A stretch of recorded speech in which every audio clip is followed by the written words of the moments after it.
Journée du mardi 10 mars 2020. À toutes et à tous, bonjour et bienvenue. Seulement quelques journaux ce matin sous la main pour la revue de presse. Démarrons par le quotidien Maison Pluriel. Ce matin qui dans sa fouille trouve que dans les secteurs de l'eau, l'électricité, les routes et autres grands projets sous la rupture, Talon s'attaque aux grands problèmes du Bénin. C'est ce qui fait la une du quotidien Pluriel. Mon confrère fait ainsi allusion aux grands projets déjà réalisés, en cours de réalisation ou encore qui seront lancés prochainement sous la rupture. La Nation ce matin aborde spécifiquement la question de l'eau potable pour tous et placarde à sa manchette que ce pari est en passe d'être tenu. Le gouvernement de Patrice Talon a trouvé les mesures idoines pour venir à bout du manque d'eau potable qui sévit dans plusieurs localités du Bénin depuis des lustres. Détail, mon confrère dans les colonnes du quotidien du service public. Une interrogation cependant à la une du quotidien Matin Libre. Aurons là le tour du Bénin et après, s'interroge ce matin mon confrère. Le quotidien fait ainsi allusion à l'initiative gouvernement au contact des populations. Pour le Canard, c'est une propagande déguisée à la veille des communales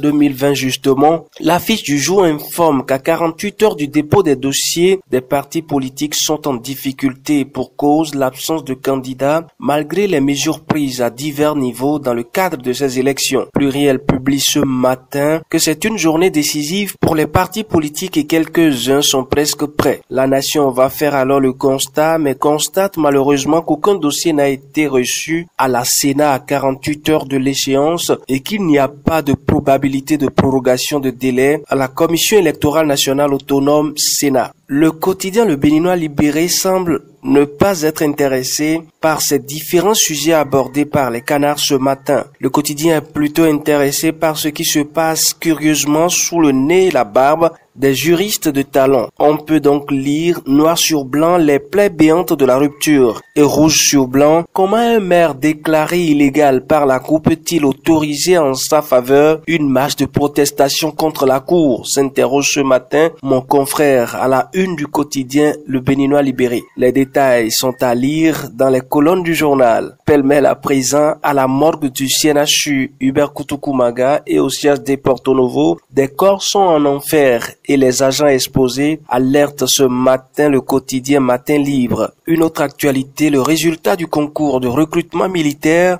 de 2019 est connu et le quotidien Le Béninois Libéré publie ce matin la liste des 500 admissibles. Ce sera tout pour la revue de presse ce matin. Rendez-vous demain pour un autre numéro de la revue de presse.